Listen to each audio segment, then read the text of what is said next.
Bonjour à toutes et à tous. Aujourd'hui, je suis ravie de vous présenter une nouvelle recette simplissime. Alors, aujourd'hui, on va parler d'un pain sans gluten.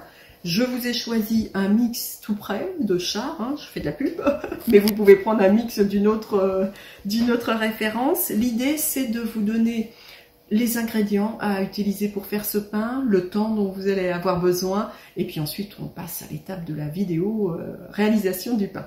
C'est parti. Qu'est-ce qu'il vous faut? Un sachet donc de farine tout prêt, un mélange de farine, sans gluten bien évidemment. Il vous faut un sachet de levure qui sera fourni dans le paquet. Hop, levure gluten free, sans gluten, levure sèche.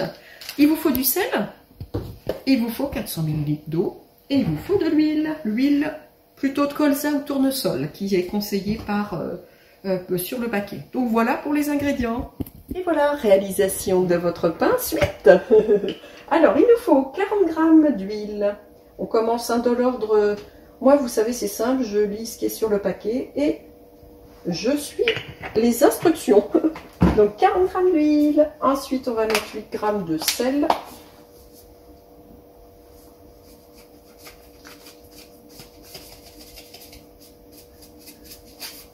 Ensuite, on va mettre l'eau. Alors, l'eau, c'est de l'eau tiède. Hein, je l'ai déjà préparée. 450 ml d'eau tiède. Tout simplement. Évidemment, si vous avez un robot, c'est beaucoup plus pratique. Hein, moi, c'est ce que je trouve. Mais sachez que vous pouvez faire sans le robot aussi. Hein, ce genre de recette. C'est tout à fait possible. Ensuite, on va ajouter le mix Char. Alors là, j'en ai 1 kg, donc tout simplement la moitié du paquet. Là, vous en aurez quand même une grosse quantité de pain. Hein. Ça va régaler tout le monde.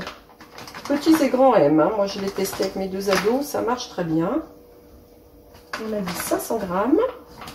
Et puis, il nous reste juste un autre ingrédient, c'est la levure. Alors la levure, la quantité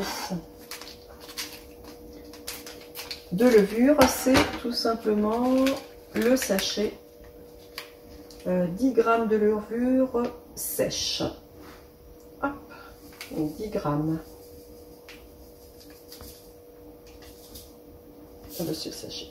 Voilà, le sachet entier. Et puis maintenant, je vais vous épargner le bruit. Donc c'est mélanger 30 secondes au batteur. Donc on mélange la pâte. Et puis ensuite, eh bien, il faudra pétrir pendant 5 minutes cette pâte. Et ensuite la verser dans un plat. Donc je vous retrouve juste après avoir fait ces différentes étapes. À tout de suite.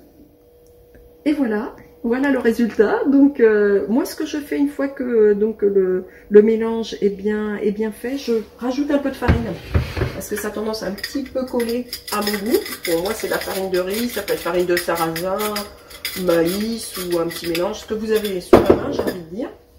Donc, je décolle un petit peu du bord et puis après je vais l'étaler tout simplement sur ma lèche frite. Alors j'ai mis un peu d'huile et un peu de farine justement, parce que plutôt que d'avoir un papier sulfurisé, je me dis allez, économie, protection de notre planète, on y pense. Et voilà, à tout à l'heure, à tout de suite. Allez, j'ai installé ma pâte, il suffit juste de la mettre. Alors moi ce que j'aime bien, c'est la mettre un petit peu en longueur. Je trouve que c'est plus sympa. Un petit peu comme ça, voilà. Et puis maintenant, c'est tout simple. Je vais mettre un torchon humide dessus. Et je vais la mettre, aujourd'hui il fait un super soleil ici au Mans. Je vais la mettre dehors, sur ma terrasse, pendant 1h30 à lever. À tout à l'heure. 1h30 plus tard. Attention, vous êtes prêts? Waouh, il a super bien levé mon pain, je suis contente. Vous avez vu, c'est magnifique. Hein, il ne me reste plus qu'à l'enfourner pour 50 minutes. Donc moi j'ai un four où j'ai la fonction pain. Donc j'ai mis la petite fonction pain. Après, vous adaptez. Vous mettez un petit bol d'eau. Voilà. Qui va humidifier un petit peu votre pain. Vous enfournez. Et c'est parti pour 50 minutes. Je vous dis à tout à l'heure avec le résultat final.